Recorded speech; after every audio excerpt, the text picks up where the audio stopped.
কিন্তু আপনি যদি সৎ হন আপনার অভিজ্ঞতার প্রতি, তাহলে আপনার দায়িত্ব হচ্ছে এই মুক্তির আনন্দ এই দেশের প্রত্যেকটি নাগরিকের জন্য নিশ্চিত করা। আগামী নির্বাচন আমরা আশা করতেছি সুষ্ঠু হবে। তরুণ প্রজন্মের দায়িত্ব হলো সৎ, দেশপ্রেমিক এবং যোগ্য ব্যক্তিকে ভোট দেয়া। মার্কা দেখে ভোট দেওয়ার দিন বাংলাদেশে শেষ হওয়া উচিত। আমরা 24-এর এই বিপ্লবের মধ্য দিয়ে এই দেশের তরুণ প্রজন্ম যেটি অর্জন করেছে সেটি হলো যে ফ্যাসিবাদ এই দেশে টিকবে না। আমাদের গর্ব করা উচিত। আপনি আজকে মিডল ইস্টে তাকায় দেখেন, এক একটা দেশে 50 বছরের এক নায়ক চলতেছে, কিন্তু আমাদের দেশে শেখ হাসিনা একটা লম্বা সময় থাকছে, কিন্তু 15 বছর পরে আমরা তাদেরকে বিদায় করেছি। তারা থাকতে পারে নাই। আমরা গণতান্ত্রিক সরকার ব্যবস্থা প্রত্যাবর্তন করেছি এবং ইনশাআল্লাহ এই গণতন্ত্রকে আমরা সামনের দিকে এগিয়ে নিয়ে যাব ইনশাআল্লাহ। শেখ হাসিনার যে মুক্তিযুদ্ধ ইন্ডাস্ট্রি, এর সাথে এই দেশের যে আপামর জনসাধারণ মুক্তিযুদ্ধ করছে তার কোনো সম্পর্ক নাই।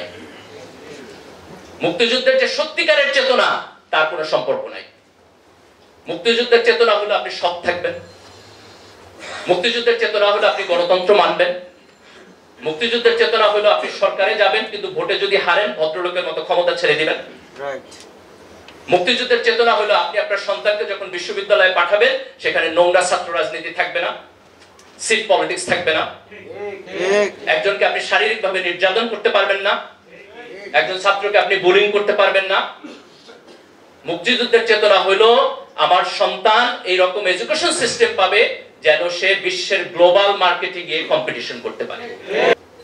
কিন্তু এই দেশের আপামর জনসাধারণ যারা 1947 সালে ভারতের সাথে যাইতে চায় নাই, 1971 সালে যারা পাকিস্তানের সাথে থাকতে চায় নাই এবং 2024 সালে যারা একটা ফ্যাসিবাদী সিস্টেমের মধ্যে থাকতে চায় নাই, এই সকল চেতনার মধ্যে কোনো কন্ট্রাডিকশন নাই, কোনো কনফ্লিক্ট নাই। আমরা একটি সুস্থ, সুন্দর, গণতান্ত্রিক, মানবিক এবং ইনসাফপূর্ণ সমাজ এখানে চাই। আগামী নির্বাচন আমরা আশা করতেছি সুষ্ঠু হবে। তরুণ প্রজন্মের দায়িত্ব হলো সৎ, দেশপ্রেমিক এবং যোগ্য ব্যক্তিকে ভোট দেয়া। মার্কা দেখে ভোট দেওয়ার দিন বাংলাদেশে শেষ হওয়া উচিত। আজকে ঢাকা বিশ্ববিদ্যালয়ের ছাত্র যারা আছেন তাদের অভিজ্ঞতা আছে। আপনি যদি মাদ্রাসার ছাত্র হন, মাদ্রাসা থেকে পড়ে আসেন, আলিম করে আসেন, তাহলে আপনি বিশ্ববিদ্যালয়ে এসে ডিসক্রিমিনেশনের শিকার হন। আমার পূর্বপুরুষরা এই কারণে মুক্তিযুদ্ধ করে নাই যে আমার দাড়ি থাকলে, টুপি থাকলে আমি বিশ্ববিদ্যালয়ে এসে ডিসক্রিমিনেশনের শিকার হব। আমাদের বিশ্ববিদ্যালয়ে কিছু কুলাঙ্গার শিক্ষক আছে, মাঝে মধ্যে তাদেরকে বলতে দেখবেন, বলে ঢাকা বিশ্ববিদ্যালয় মাদ্রাসা হয়ে গেছে। তো সুবহানাল্লাহ, আলহামদুলিল্লাহ, হইলে তো ভালো হয়েছে। তারা বিশ্ববিদ্যালয়ের ভর্তি পরীক্ষায় মাদ্রাসা থেকে আসলে তারা বলে যে ছাত্রকে নেওয়া হবে না।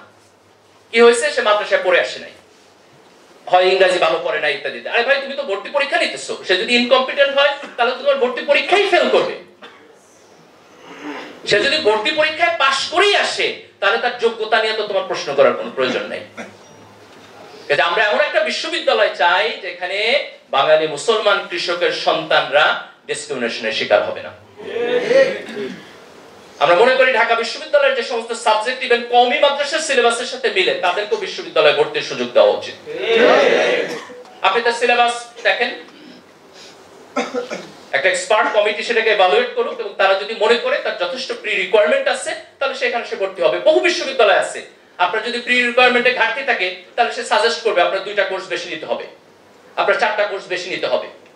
আপনি বিদেশি বিশ্ববিদ্যালয়ে যান, আপনি ডিসক্রিমিনেশনের শিকার হবেন না। এরা এত বেশি প্রগতিশীল হয়ে গেছে যে আমাদের এখানে আপনি ডিসক্রিমিনেশনের শিকার হবেন। কিন্তু আপনি যদি সৎ হন আপনার অভিজ্ঞতার প্রতি, তাহলে আপনার দায়িত্ব হচ্ছে এই মুক্তির আনন্দ এই দেশের প্রত্যেকটি নাগরিকের জন্য নিশ্চিত করা। দেখেন, আল্লাহ রাসূল যখন মক্কা থেকে মদিনায় গেছেন, উনি মদিনার বিভিন্ন গোত্রের সাথে চুক্তি করেছেন। তার সব গোত্র মুসলমান ছিল না এবং তার চুক্তি হয়েছে যে আমি আক্রান্ত হলে তুমি আমাকে সাহায্য করবা, তুমি আক্রান্ত হলে আমি তোমাকে সাহায্য করব। তাহলে একজন নন মুসলিম যে আল্লাহ রাসূলের সাথে চুক্তিবদ্ধ, সে যদি আক্রান্ত হয়, আল্লাহ রাসূল তার সাহায্যে যুদ্ধ করতে যাবে, সেই যুদ্ধ কি জিহাদ হবে না? সেই যুদ্ধে যদি মারা যায় শাহাদাত হবে না? কিন্তু এই শাহাদাত তো ধর্ম প্রতিষ্ঠার জন্য হয় নাই, এটা হইছে ওয়াদা রক্ষা করার জন্য। ওয়াদা আমার ধর্মের পার্ট না? পার্ট না।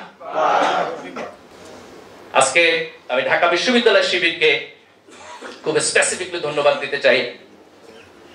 আমি যখন বিশ্ববিদ্যালয়ের দায়িত্বশীল ছিলাম আজকে থেকে প্রায় 15-16 বছর আগে, কিন্তু আলহামদুলিল্লাহ আজকে ঢাকা বিশ্ববিদ্যালয়ে যারা নেতৃত্ব দিতেছে তাদেরকে দেখলে আমার সেই পুরাতন দিনের কথা মনে হয়। এই জুলাইয়ের বিপ্লবে তারা যে গৌরবজনক ভূমিকা পালন করছে, আমি আশা করব যে আগামী দিনে ইনশাআল্লাহ তারা জাতিকে নেতৃত্ব দেওয়ার ভূমিকা পালন করবে ইনশাআল্লাহ।